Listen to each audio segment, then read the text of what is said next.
Thank you so much, sir. I heard it. Thank you so much. Sir, I have already submitted my suggestions. I had sent you a PowerPoint presentation and I was given to understand that you would run it. Yeah, please. Right, sir.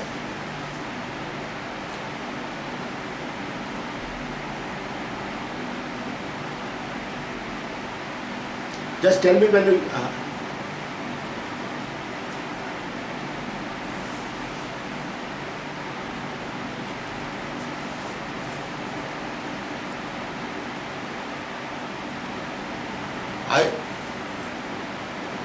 Hello.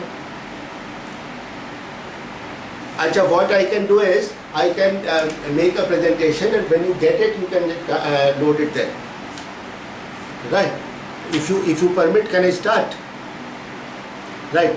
Sir, I have already submitted my suggestions to the ministry and they run pretty long, almost 35 pages. I have not been able to take up all the issues here.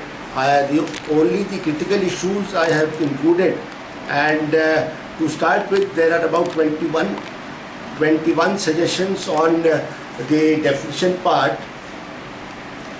Sir, I have only tried to give suggestions to the ministry, and based on my experience with the SEAC as 5 years as member secretary and the EAC Delhi 3 years in the Infra 2 committee, sir. There were certain general issues that I have raised. One is, one is said that there is no provision of a, there is no provision of a processing fee.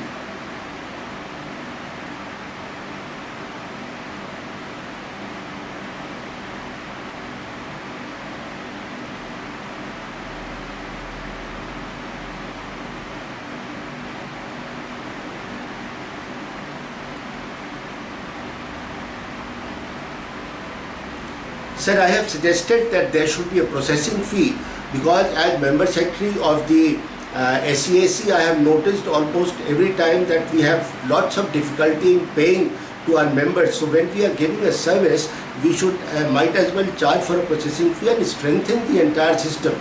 Unless we strengthen the entire system with staff, with facilities, it is very difficult. We are generating so much of work for the country, so much of work, so you have to have a provision for a processing fee. Sir, there was a provision for interrelated and integrated projects, and in a 2010 notification, it had to be appraised by different committees and different files. So there is no provision in this notification for interrelated and integrated projects.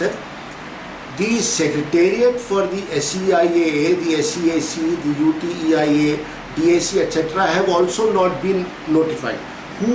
What will be the secretariat? It just says that the SEIA would be constituted. Now, if the SEIA has to be constituted, where? When we are doing away with the 2006 notification, then the earlier secretariats, they have to be given some credibility, and for that you have to have a provision here which says that who will act as a secretariat for these organizations. Sir, very often it happens that I have also been a member secretary of the committee. Very often it happens that you sit in the meeting and when the project proponent comes, then the secretariat says that, sir, these documents are not available, or there is a legal case. Then if these documents are not available, why was the case put up to the committee at all? So this is where I wanted to suggest that the functions of the member secretary have to be clearly defined. What is the member secretary going to examine? You have defined, sir, border areas, you have made a provision for linear border projects, but we have not made any provision for non-linear border projects. So that provision, I think Mr. Palerla would like to include there. Sir, there are instances where industries are asked to change pollution control technologies, or industries within their own notion, they say, I want to change this technology. There is no provision for taking an EIA clearance if there is no change in the production processes or manufacturing capacities, but only a change in the pollution control technology.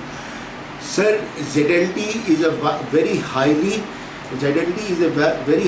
carbon intensive technology. It has major environmental impacts as compared to sustainable technologies, but today ZLD is being utilized almost everywhere. So who will examine the sustainability of, so if somebody wants to change the pollution control technology, he should necessarily inform the ministry, and then after due EIA, after duly wanting to know how it is going to impact the environment, it is only then that they would like to do it. Another point that I would like to make is that in the earlier notification there was a provision that this is slide number 2, sir. This is slide number 2.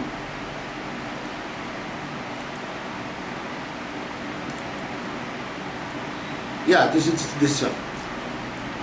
This is the point number 2.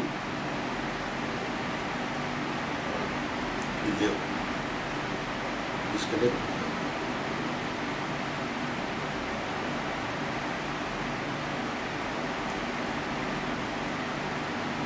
Sir, can you hear me?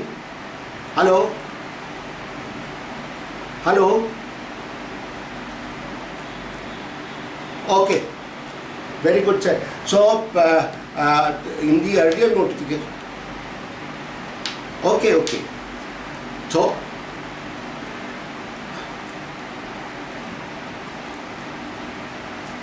earlier there was a provision that the application for EC has to be made on the identification of site.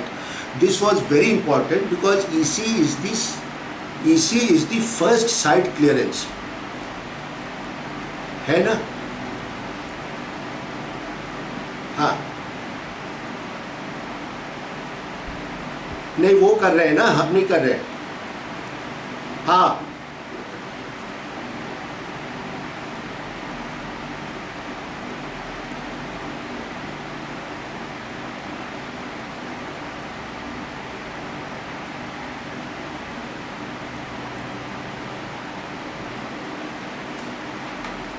अब आया sir. तो because this is a site clearance, therefore the first clearance therefore the sir आप presentation छोड़ दीजिए, मैं ऐसे ही बोल देता हूँ.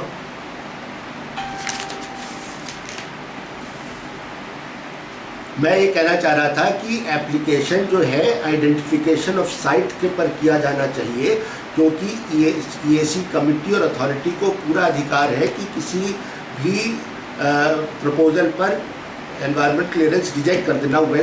Once a person buys a site or acquires a site, then if a rejection is made, then it will be inconvenience.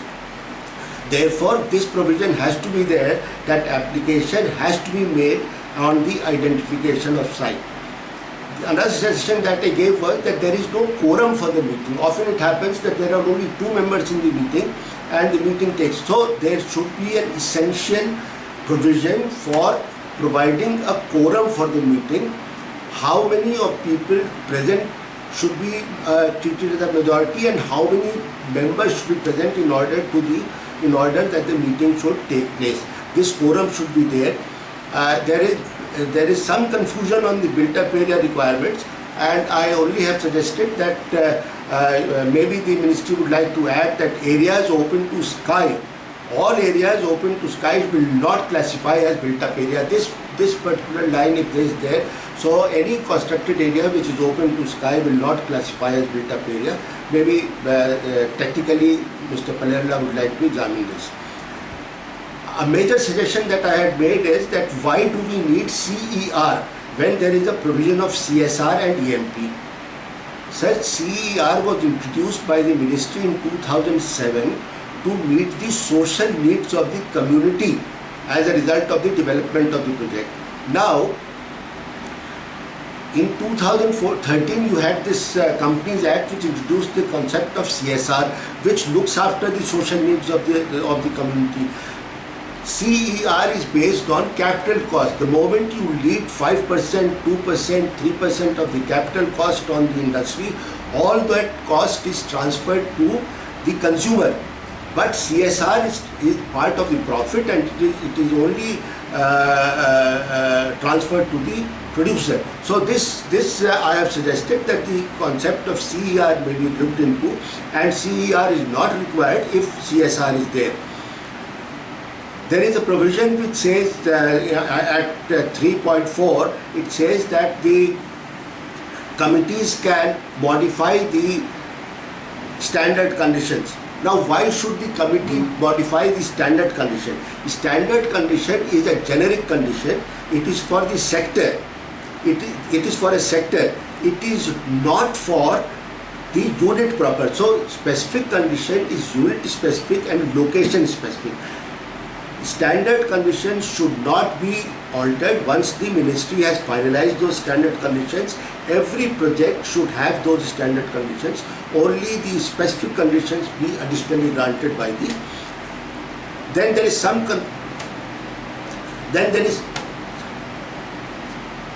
Sir, it may take. Okay. What I will do is that I will just take up two issues now that which are. One was, sir, in the land acquisition part, there is a provision which says that, I'll just go to that slide, wait. I could have held this slide myself, actually. I was given to understand that slide to operate from there. Anyway, so, sir, there is a provision which says that the preliminary notification under the LARR Act should be taken as proof of land in major projects. Now, the preliminary notification under the LARR Act is issued almost 2 years after conceptualizing a project. You have to do a social impact assessment analysis, you have to take it to an expert committee, and it is only then that the DM does it. Now, if a project proponent goes for 2 years and seeks this preliminary notification, and when it comes to the EAC committee, the EAC committee says, look here, nothing doing, your site is not suitable from the environmental angle, therefore we are refusing. All those 2 years of expenditure, all those 2 years of effort are wasted, and the EAC is in its full right to refuse a clearance because of site considerations. Therefore, my only suggestion was that there is another provision of a notification regarding commencement of a CIA, which is done. So I have sent this proposal there, and you could there is another provision which says that the compliance report has to be submitted every year for the entire project life cycle. Now that is not desired. If a project life cycle is 65 years, why do we generate 65 reports for one industry every year without any problem? Instead, the ministry can consider granting a certificate of satisfactory compliance. The moment as compliance has been made, this certificate of satisfactory compliance then would become part of an application to be submitted to the various departments. जो consent के लिए apply करेगा, consent में, fire के लिए fire में, airport के लिए airport में वो जाए. Now the conditions of this EC would form conditions of that clearance, और वो लोग permission चलने की तभी दें जब ये certificate of satisfactory compliance हो. और फिर वही लोग, now since they are regulating the operation of the industry or process for all times to come, they would themselves, the ministry, it is not required of the ministry to monitor an EC for 65 years. So that is one thing which I think. Then Mr. Upadhyay also said, somebody also said that for non-compliance fee, there is absolutely no provision. Fee is taken against the service rendered. We are not rendering any service. Therefore, again, the principles of section 15 and 19 would apply for default. The principles would not do that. There were many other last point. No, okay. Thank you. So the last point, because the time is short, was on the mining part. Now, I had always, for the last 5-6 years, I've been deliberating with the ministry, and my suggestions were that you should have one district survey report, that you should have one district mining plan, you should have one district EIA, you should have one district EMP, and then with this, fortunately the ministry has agreed to it, and ministry has included this suo motu also, because the ministry thought. So they have come up with that you have a single EIA. Now, if a single EIA has been prepared for a district for all resources, then it is very prudent that the district collector, the district government takes the EC for the entire chunk, one chunk of associated mining area.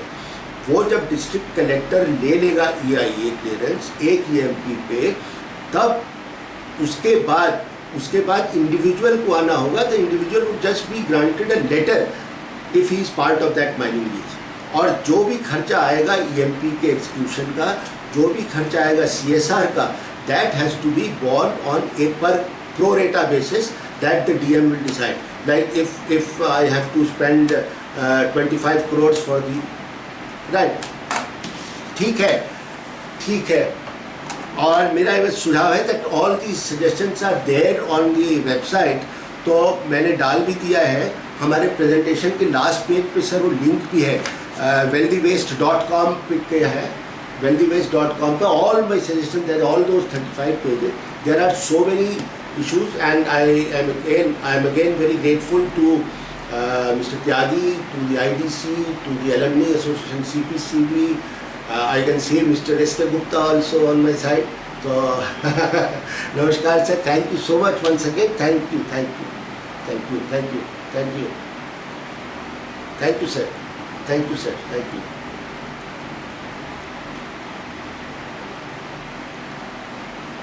Slide